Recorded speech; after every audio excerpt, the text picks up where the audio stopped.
guys! Welcome to my YouTube channel. Today, ituturo ko sa inyo kung paano ba mag-update ng account information dito sa GCash. So, kung naghahanap kayo ng mga tutorial about GCash, is marami ako niyan. Ilalagay ko na lang sa description box ang link. Lahat ng aking tutorial tungkol dito sa GCash.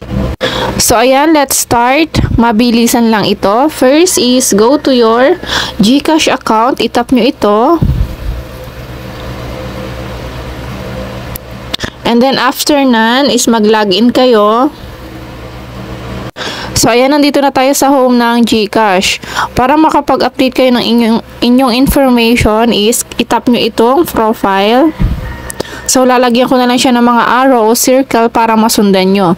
Then, after nan, is para nga pala makapag-update kayo ng inyong information dito sa GCash is kailangan ay fully verified yung account ninyo dito.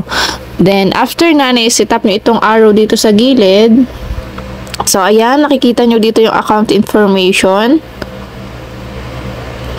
So, ayan, nakikita nyo dito yung update account information. So, itap nyo ito. Then, after nan, is edit my profile. So, dito nga pala sa pag-update ng inyong information is kailangan nyo ng isang valid ID.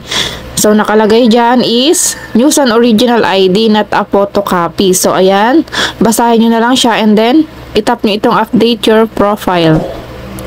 So, may mag-aano sa inyong 6-digit authentication code dun sa mobile number nyo. So, ilalagay nyo lang siya dyan. So, dito 6 siya. And then, itap nyo itong next. Then, nandito na tayo sa verification. Tell us about yourself. Please complete the information below. So, ilagay nyo dyan yung birthday nyo and yung are you a Filipino, yes or no. Then, after nyo mailagay yung birthday and kung ikaw ay Filipino, itap nyo itong next. So, ayan, nandito na tayo sa accepted IDs. So, nandito yung mga required na IDs. Nandyan yung driver license, UMID, postal ID, passport, SSID, PRC ID, tsaka yung pag-ibig ID and yung national ID. So, ayan. Kung meron pa kayong ibang other IDs, itap nyo ito. So, ang gagamitin ko dito is itong UMID ID. So, ayan, nakalagay dyan. Make sure to follow these tips. So, ayan, kailangan nababasa yung full name and yung birth date. Tapos, make sure na match ang ID photo sa selfie mo. Take a photo of your real ID at hindi photocopy. Complete and correct lahat ng personal information na nasa ID. Tingnan sa sample sa itaas. So, ayan, titingnan nyo lang yung mga sample dito sa itaas. So, after na, isitap nyo itong confirm. Next is, i-scan natin yung ating ID. So, ayan. Wear proper attire and your selfie should match your ID photo. Kapag nag-scan ka ng face, is kailangan proper attire and yung selfie mo is match doon sa ID photo mo. Next is, itap nyo itong okay. So, sa pag-scan ng face is tatanggalin ng mga sombrero, mask, tsaka yung glasses. So, itap nyo itong okay. And then, get ready to take a photo of yourself. Itap nyo lang itong next. And then, tuloy-tuloy na yan. So, ayan. Tip your head. Sundan nyo lang. And please look at the camera. So, ayan. Tell us about more about yourself. So, ayan. Nakalagay na dyan yung fill upan yung information. So, makakapag-edit na kayo.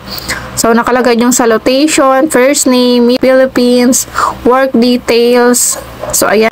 So, pipilapan ko lang to.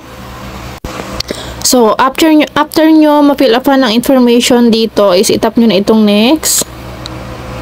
So, kapag may errors, is titingnan nyo lang and kailangan nyo pilapan.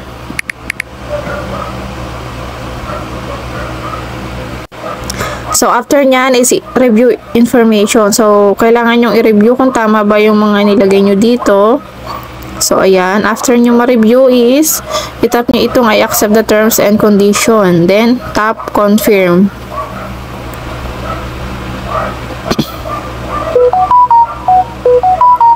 Next, nakalagay dyan is we're verifying your account. Please expect an SMS within 24 hours on the status of your verification. So, sabi dito is within 24 hours is may matatanggap kayong message galing dito sa GCash na update na yung inyong information dito sa GCash.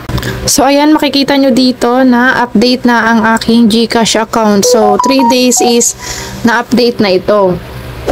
So, ganun lang kasimple mag-update ng ating mga GCash information sa ating GCash account. So, sana nagustuhan nyo itong video na ito, and don't forget to like, share, and subscribe para palagi kayong updated sa mga video tutorial na i-upload ko.